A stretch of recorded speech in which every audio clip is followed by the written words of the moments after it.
of the problems that we face is what I call in the book a dad deficit. Big time. And this is really, really crucial, especially, in society overall in general, but especially specifically in the males, in the Black families. can be seen in various different ways. So 1 in 4 fathers don't live with their children. If parents split up, they're much more likely to lose contact with their fathers and with their mothers. And so 1 in 3 children, if their parents split up, don't see their father at all after a few years post the separation. So this fatherlessness is something that's very, very specific. And when 4 in 10 children are born outside marriage, and most children to less educated parents are born outside marriage, then we have to reinvent what it means to be a father.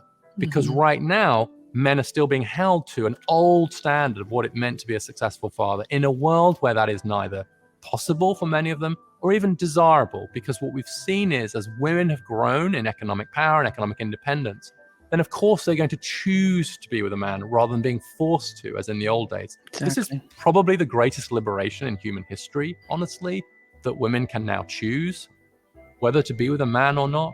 More than 2 out of 5 households in the US now, a woman is the main breadwinner. 40% of American women earn more than the average man.